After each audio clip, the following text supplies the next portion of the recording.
മോളിപ്പോൾ ശരിക്കും character Rolls ചെയ്യണം അല്ലെങ്കിൽ നെഗറ്റീവ് റോൾസ് ചെയ്തിട്ട് കൂടുതൽ പെർഫോം ചെയ്യണം ആസ് എൻ ആക്ട്രസ് എന്നുള്ള രീതി പറഞ്ഞു. അപ്പം ശരിക്കും പറഞ്ഞാൽ ഒരു true dedication towards N acting കൊടുത്തിട്ടുണ്ട് 100% ത്രൂ ഔട്ട് യുവർ ലൈഫ്? കൊടുത്തിട്ടുണ്ടോ എന്ന് ചോദിച്ചാൽ ഞാൻ എനിക്ക് പറ്റുന്ന രീതിയിലെല്ലാം ഞാൻ നന്നായിട്ട് കിട്ടുന്ന ക്യാരക്ടേഴ്സൊക്കെ നന്നായിട്ട് ചെയ്യാനൊക്കെ ആയിട്ട് ശ്രമിക്കാറുണ്ട്. പിന്നെ വീട്ടിലുള്ള അതിൻ്റെ പ്രിപ്പറേഷൻസ് ഒക്കെ നടത്താറുണ്ട്, ഈ ചെറിയ രീതിയിലുള്ള ഹോംവർക്കും കാര്യങ്ങളൊക്കെ. ഈ നെഗറ്റീവ് ക്യാരക്ടേഴ്സ് ഇതുവരെ എനിക്ക് ചെയ്യാൻ കിട്ടിയിട്ടില്ല. അത് ഇപ്പം ആകെ ഒരു ചെറിയൊരു നെഗറ്റീവ് എന്ന് പറയാൻ പറ്റില്ല. അത് കട്ടപ്പനയിലെ തേപ്പുകാരി എന്ന് പറയുന്നത് ഞാൻ ചെയ്തതിൽ എനിക്ക് ഭയങ്കര ഫേവറേറ്റ് ആയിട്ടുള്ള ഒരു ക്യാരക്ടറാണ്. അപ്പോൾ അത് നെഗറ്റീവ് ആണോ എന്ന് ചോദിച്ചാൽ കുറച്ചൊക്കെ എവിടേക്കോ നെഗറ്റീവ് ഉണ്ട്, എന്നാൽ ഭയങ്കര നെഗറ്റീവ് അല്ല താനും. അപ്പം അത് ചെയ്തപ്പോൾ ആൾക്കാർ എല്ലാവരും നല്ല റെസ്പോൺസാണ് പറഞ്ഞത്. ആ ക്യാരക്ടർ നന്നായിട്ട് ഹാൻഡിൽ ചെയ്തു എന്നൊക്കെ പറഞ്ഞപ്പോൾ അത് കേട്ടതിലൊരു സന്തോഷമുണ്ട്. അങ്ങനെ എനിക്ക് കല്യാണം കഴിഞ്ഞാലും ആക്ടിങ്ങിലേക്ക് വരും? കല്യാണം കഴിഞ്ഞാൽ എനിക്ക് ജീവിത അവസാനം വരെ ആക്ട് ചെയ്യണമെന്നാണ് ആഗ്രഹം. പിന്നെ കല്യാണം കഴിഞ്ഞിട്ടുള്ള സംഭവങ്ങൾ പറയുമ്പോൾ നമ്മൾ പിന്നെ കുറെ ചോദ്യങ്ങളായി ഉത്തരങ്ങളായി പെർമിഷൻ അച്ഛൻ്റെ അമ്മയുടെ മാത്രമല്ല, അവർ പിന്നെ ഓൾറെഡി തന്നിരിക്കുന്നതാണ്. ഇനി അത് എങ്ങനെയാവും അറിയില്ല. അതാണ് ഞാൻ പറഞ്ഞത്. ഇനിയിപ്പോൾ അങ്ങനെ ഒരു റെസ്ട്രിക്ഷൻ ആ ഭാഗത്ത് നിന്ന് ഉണ്ടാവുകയാണെങ്കിൽ പിന്നെ നമ്മൾ കംപ്ലീറ്റ് ആയിട്ട് ഡാൻസിലേക്ക് അങ്ങ് പോവും. പിന്നെ അങ്ങനത്തെ നമുക്ക് കണ്ടിന്യൂ ചെയ്യാം അല്ലേ? ലൈഫിൽ എപ്പോഴെങ്കിലും ഒരു നല്ലൊരു എന്നാ പറയാ ഒരു ട്വിസ്റ്റ്, അതായത് ഒരു ബ്രേക്ക്, അങ്ങനെ എന്തെങ്കിലും ഒരു ട്വിസ്റ്റ് എന്ന് പറഞ്ഞാൽ ഇപ്പം ആക്ടിങ്ങിൻ്റെ കാര്യത്തിലാണെങ്കിൽ ഞാനിപ്പം ഒരു 2012 സ്റ്റാർട്ട് ചെയ്തത്. സ്റ്റാർട്ട് ചെയ്തപ്പോൾ ഞാൻ വിചാരിച്ചു ഇപ്പോൾ തമിഴ് സിനിമ ഹീറോയിനായിട്ട് ചെയ്തു, ഇപ്പം തന്നെ തമിഴ് മൊത്തം കീഴടക്കാതൊക്കെ പറഞ്ഞിട്ടാണ് അവിടെ പോയത്. ഒന്നും നടന്നില്ല. അത് കഴിഞ്ഞ് പിന്നെ കുറേ വെയിറ്റ് ചെയ്തിട്ട് റിയാലിറ്റി ഷോ ചെയ്തു. അപ്പോഴും ഞാൻ വിചാരിച്ചു റിയാലിറ്റി ഷോ എന്തായാലും ഭയങ്കര സംഭവമായിരിക്കും, ഇപ്പം തന്നെ മലയാളം മൊത്തം കീഴടക്കാമെന്ന് വിചാരിച്ചു. അതൊന്നും നടന്നില്ല. അപ്പോൾ ഓവറായിട്ട് എക്സ്പെക്റ്റ് ചെയ്യുന്ന ഒന്നും നടക്കുന്നില്ല. അങ്ങനെ ആ ഫ്രസ്ട്രേഷനിൽ ഇങ്ങനെ ഇരുന്ന സമയത്താണ് ഞാൻ ഡാൻസിൻ്റെ ഷോയ്ക്ക് വേണ്ടി US പോകുന്നത്. അപ്പോൾ ആ US ട്രിപ്പ് കഴിഞ്ഞ് വന്നപ്പോഴാണ് സീരിയലിലേക്കുള്ള ഓഫർ വന്നത്. അപ്പോൾ ഞാൻ അത് ചെയ്ത് കഴിഞ്ഞപ്പോൾ എനിക്ക് കിട്ടിയത്, ഇപ്പം സിനിമയെക്കാളും നല്ലത് സീരിയൽ അല്ലെങ്കിൽ അങ്ങനത്തെ ഒരു കാര്യമല്ല ഞാൻ ഉദ്ദേശിച്ചത്. പക്ഷേ എനിക്ക് പേഴ്സണലി മിനി സ്ക്രീനാണ് ഞാൻ ആഗ്രഹിച്ച എല്ലാ സാധനങ്ങളും അല്ലെങ്കിൽ എല്ലാ ഒരു റെക്കഗ്നൈസേഷൻ തന്നത്. അപ്പോൾ ആ സീരിയൽ ചെയ്ത് കഴിഞ്ഞപ്പോൾ എനിക്ക് ആൾക്കാരുടെ ആ ഒരു സ്നേഹം കിട്ടി. ഞാനൊരു ആർട്ടിസ്റ്റാണെന്ന് ആൾക്കാരിലേക്ക് എത്തിക്കാൻ പറ്റി. അതുവരെ നമ്മൾ ചെയ്ത മൂവി ഇപ്പം ആരും അങ്ങനെ ശ്രദ്ധിച്ചിരുന്നില്ല. അപ്പോൾ അതുവഴിയാണ് എനിക്ക് ഡാൻസ് ചെയ്യാനുള്ള പ്ലാറ്റ്ഫോം, കാരണം എല്ലാ ചാനലുകളിലും ഷോസ് ചെയ്യാൻ പറ്റുന്നതും അഭിനയിക്കാൻ പറ്റുന്നതും ഒക്കെ ആ സീരിയൽ വഴിയാണ്. അപ്പോൾ അതുകൊണ്ട് എൻ്റെ ലൈഫിൽ ഒരു ട്വിസ്റ്റ് വന്നത് ആ ഒരു അമേരിക്കൻ ട്രിപ്പ് പോയി ഒരു 7 കടൽ കഴിഞ്ഞ് തിരിച്ചു വന്നപ്പോഴാണ്. അങ്ങനെ ഏതാ നമ്മുടെ ജാതകമൊക്കെ പറയുകയല്ലേ, ഒരു സമയം ചീത്തയാണെങ്കിൽ 7 കടൽ കടന്നേച്ച് വന്ന സമയം നേരെയാവുമെന്ന്. എൻ്റെ ദൈവമേ, എത്ര പേര് ഇനി 7 കടൽ കടക്കണമെന്ന് എനിക്കറിയാമല്ലോ. അപ്പോൾ അത് വന്നപ്പോൾ എൻ്റെ ടോട്ടൽ ലൈഫ് മാറി. ഇപ്പം അതുകൊണ്ടാണ് ഞാൻ ഇവിടെ വന്നിരിക്കുന്നതും. അല്ലെങ്കിൽ ചിലപ്പോൾ എനിക്കറിയില്ല ഞാൻ ഇവിടെ വന്നിരിക്കുന്നത്. കാരണം അതിനുശേഷം ഒരു വലിയ ഗ്യാപ്പിന് ശേഷമാണ് ഇപ്പോൾ കട്ടപ്പന ചെയ്തത് തന്നെ. ഒരു ഇപ്പം 2016 ചെയ്തത്, 12 തുടങ്ങിയതാണ് ഞാൻ, 16 പിന്നെ ഈ സിനിമ ചെയ്യുന്നത്. അപ്പോൾ എനിക്ക് തോന്നി എൻ്റെ ചിലപ്പോൾ ഒരു സ്ഥലം സീരിയൽ അല്ലെങ്കിൽ ആങ്കറിങ്, ഡാൻസ് അതൊക്കെ തന്നെ ആയിരിക്കും. സിനിമകൾ വരികയാണെങ്കിൽ ചെയ്യാം എന്നുള്ള രീതിയിൽ. അപ്പോൾ അതൊരു ട്വിസ്റ്റായിട്ട് എനിക്ക് തോന്നിയിട്ടുണ്ട്. പിന്നെ ഒരു ട്വിസ്റ്റ് എന്ന് പറയാൻ പറ്റുമെന്ന് അറിയില്ല, എന്നാലും ഒരു ജീവൻ തിരിച്ചു കിട്ടിയ പോലത്തെ ഒരു സംഭവം ഉണ്ടായിട്ടുണ്ട്. അത് പണ്ട് നമ്മൾ ചെറുപ്പത്തിലെ ഇതുപോലെ കടയിൽ പോയിട്ട് തിരിച്ചു വന്നപ്പോൾ ഒരു വലിയൊരു കുളം ഉണ്ടായിരുന്നു. ആ കുളത്തിൽ കാല് എഴുവാനായിട്ട് ഇറങ്ങിയപ്പോഴേക്കും ഫുള്ളായിട്ട് അങ്ങ് സ്ലിപ്പ് ചെയ്ത് ഉള്ളിലേക്ക് പോയി. അതൊരു ചുഴിയുള്ള കുളമായിരുന്നു, അതിൻ്റെ ഉള്ളിലേക്ക് പോയി. അപ്പോൾ ആ സമയത്ത് നീന്തൽ അറിയില്ല, ഒന്നും അറിയില്ല. അപ്പം ഞാൻ വിചാരിച്ചു, അപ്പം നമ്മുടെ അവിടെ ആ സമയത്ത് തന്നെ നമ്മുടെ ഉള്ളിൽ എന്തായാലും മരിച്ചു ഇനി ഒന്നും കാണാൻ പറ്റില്ല, അമ്മ അച്ഛനൊന്നും കാണാൻ പറ്റില്ല. അത് കാരണം ഭയങ്കര അതിൻ്റെ ഉള്ളിൽ നിൽക്കുമ്പോൾ ആ തോട്ട് പ്രോസസ്സ്, അത് അത്ര ചെറുപ്പത്തിൽ തന്നെ ആ മരണഭയം എന്ന് പറഞ്ഞ സാധനം വന്നു.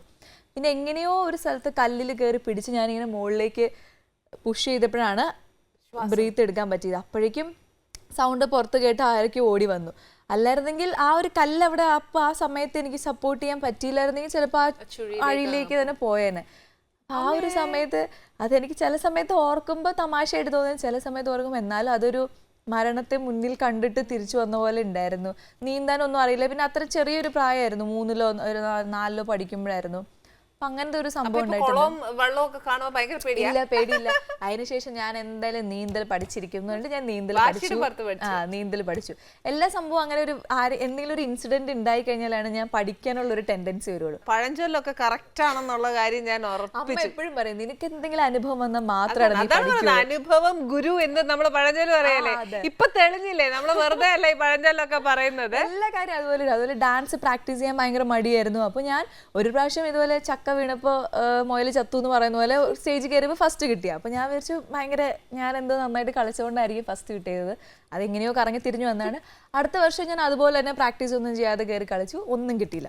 പിന്നെ ഞാൻ വിചാരിച്ചു ഇനി മുതൽ പ്രാക്ടീസ് ചെയ്യാതെ ഒരു രക്ഷയില്ല. അതുകൊണ്ട് പിന്നത്തെ വർഷങ്ങളിലൊക്കെ പിന്നെ 5 മണിക്ക് എണീറ്റ് ഡാൻസിന്റെ പ്രാക്ടീസ് ഒക്കെ തുടങ്ങി. അങ്ങനെയാണ് പിന്നെ അത് മുന്നോട്ട് പോയത്. അപ്പം എല്ലാത്തിനും ഒരു അടി കിട്ടണം. ഒരു അടി കിട്ടിയാൽ മാത്രമേ കുഞ്ഞു പഠിക്കുള്ളൂ. അതിനി അമ്മയെ കാണുമ്പോ ഒന്ന് ചോദിക്കണം, അമ്മ ഇങ്ങനെയാണല്ലോ ലൈഫ് മുഴുവനും. അമ്മ പറഞ്ഞാൽ കേൾക്കുകയല്ല എന്നുള്ളത് ഉറപ്പായി. എന്തായാലും സന്തോഷമുണ്ട് മോളെ ഇവിടെ വന്ന്. ഈ കുഞ്ഞു ബിസി ആയ സമയത്ത് തന്നെ എന്റെ അടുക്കളയിൽ വന്നാൽ I M so happy. Anyway thank you very much. എന്തായാലും എനിക്ക് ഒരുപാട് സന്തോഷം. ഇതുപോലത്തെ ഞാൻ ആദ്യമായിട്ട് കഴിക്കുന്ന ഡിഷ് ആനി ചേച്ചിയുടെ. ഞാൻ എന്താ വെച്ചാൽ ആനി ചേച്ചിയുടെ കാര്യത്തിൽ ഒരു കഥയുണ്ട്. ഞാൻ ഞാൻ സ്കൂളിൽ പഠിക്കുമ്പോൾ എന്താ വെച്ചാൽ സ്വപ്നലോകത്തെ ബാലഭാസ്കർ ആ മൂവി ഒരു പ്രാവശ്യം കണ്ടിട്ടാണ് സ്കൂളിലേക്ക് പരീക്ഷയ്ക്ക് പോകുന്നത്.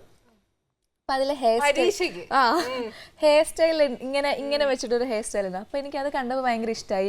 പിന്നെ ഞാൻ എപ്പോഴും സ്കൂളിൽ പോകുമ്പോൾ ആ ഒരു ഹെയർ സ്റ്റൈലിൽ പോകും. അപ്പൊ അവരിങ്ങനെ ചോദിക്കും ഇതെന്താ ഇന്ന് പതിവില്ലാതെ. അപ്പൊ ഞാൻ പറയും ഇങ്ങനെ ആനി. അപ്പൊ ആനി ചേച്ചി എന്നൊന്നും വിളിക്കില്ലല്ലോ നമ്മളിങ്ങനെ. ആനി ഇല്ലേ സ്വപ്നലോകത്തെ ബാലഭാസ്കറില്, അവര് അങ്ങനെ ചെയ്ത, അതുകൊണ്ട് ഞാൻ അത് ചെയ്തത് എന്ന് പറഞ്ഞാൽ അങ്ങനെ കുറെ നാളൊക്കെ നടന്നു. അപ്പൊ അതേ ആനി ചേച്ചിയുടെ അടുത്തിരുന്ന് ബംഗാളി ഫിഷ് കറി കഴിക്കാൻ പറ്റി. അമൃത ടിവിയിൽ ഒരു കഥയുണ്ട്. ഞാൻ ഒരു വർഷം അമൃത സ്കൂളിൽ പഠിപ്പിച്ചിരുന്നു ഡാൻസ്. അപ്പൊ അത് വലിയൊരു ഭാഗ്യമായിട്ട് കാണുന്നു. അമ്മയെ എന്തായാലും നേരിട്ട് കാണാൻ പറ്റിയിട്ടില്ല. പക്ഷെ ആ അമ്മയുടെ പേരിലുള്ള സ്കൂളിൽ ഒരു ഡാൻസ് ടീച്ചറായിട്ട് അതൊരു വേറൊരു വേഷമാണ്, നമ്മൾ ഇതുവരെ ചെയ്യാത്തൊരു കാര്യം. അതൊരു വർഷം കുഞ്ഞുങ്ങളെ ഡാൻസ് പഠിപ്പിക്കാൻ പറ്റി. അത് നല്ലൊരു കാര്യമായിട്ട് കരുതുന്നു. അപ്പൊ അതുപോലെ എല്ലാ നിമിത്തം ഒന്നായി ഇന്നിപ്പോൾ ഇവിടെ വരാൻ പറ്റിയതിൽ ഒരുപാട് സന്തോഷം. Okay, thank you very much. Swasika പറഞ്ഞ കുറേ കാര്യങ്ങൾ നമ്മൾ കേട്ടു, വിശേഷങ്ങൾ കേട്ടു, കുറേ അനുഭവങ്ങൾ കേട്ടു. ഇപ്പൊ മനസ്സിലായേ പഴഞ്ചൊല്ലൊന്നും വെറുതെ അല്ല, അനുഭവം ഗുരു എന്ന് പറയുന്ന പോലെ തന്നെ ഉള്ളൂ എല്ലാം. അതേപോലെയാണ് നമ്മുടെ ബംഗാളി ഫിഷ് കറി. ഇപ്പൊ ഞാൻ പറഞ്ഞത് നമ്മൾ വീട്ടിലുണ്ടാക്കി നോക്കിയാലേ അതിന്റെ ടേസ്റ്റ് ഒക്കെ അറിയത്തുള്ളൂ. അല്ലാതെ ഇവിടെ നിന്നൊരു സ്വാസിക നല്ല എന്ന് പറഞ്ഞാൽ നല്ല എന്ന് കേൾക്കാനേ ഒക്കത്തുള്ളൂ. അതുകൊണ്ട് വീട്ടിലെല്ലാവരും ഇതൊക്കെ ട്രൈ ചെയ്യണം. പിന്നെ ഒരു കാര്യം കൂടെ ഉണ്ട് കേട്ടോ, എനിക്ക് ഭയങ്കര ഒരു വിഷമം മനസ്സിനകത്ത്. എന്നാന്നറിയാമോ, സ്വാസിക ഒരു പാട്ടുകൂടെ പാടുവോ? അയ്യോ, ഇനി ഒരു പാട്ടോ? കുഞ്ഞി പാട്ട് മലയാളം പാടാം. ഏനുണ്ടോടി അമ്പിളിച്ചന്തം, ഏനുണ്ടോടി താമരച്ചന്തം, ഏനുണ്ടോടി മാറിവിൽ ചന്തം, ഏനുണ്ടോടി മാമഴച്ചന്തം, കമ്മലിട്ടോ പൊട്ട് തൊട്ടോ ഏനിതൊന്നും അറിഞ്ഞതേയില്ലേ പുന്നാരപ്പൂങ്കുയിലേ, ഏനുണ്ടോടി അമ്പിളിച്ചന്തം, ഏനുണ്ടോടി താമരച്ചന്തം. അസലായിരിക്കുന്നു. ഒരു പാട്ടില്ലാതെ തന്നെ ഒരു വിഷമം ഉണ്ടായിരുന്നു കേട്ടോ എനിക്ക്. എന്നാലും അതൊരു ഫുൾഫിൽ ആവത്തുള്ളൂ. കാര്യം നമുക്കൊരു നിറവും സന്തോഷവും ഒക്കെ വരണം എന്നുണ്ടെങ്കിൽ ഒരു പാട്ട് കേട്ട് കഴിഞ്ഞാൽ നമ്മൾ എത്ര ടെൻസ്ഡ് ആണെങ്കിലും ഇല്ലേ, ആ പാട്ട് കേൾക്കുമ്പോൾ നമ്മൾ ഭയങ്കര റിലാക്സ്ഡ് ആവും. എന്ന് പറഞ്ഞ് ഞാനിപ്പോൾ 5 മിനിറ്റ് ഒന്നും മിണ്ടാതിരുന്നാൽ പോലും എനിക്ക് ഭയങ്കര ടെൻഷൻ. എനിക്ക് വർത്താനം പറഞ്ഞുകൊണ്ടിരുന്നില്ല, വലിയ പ്രയാസമായിട്ട്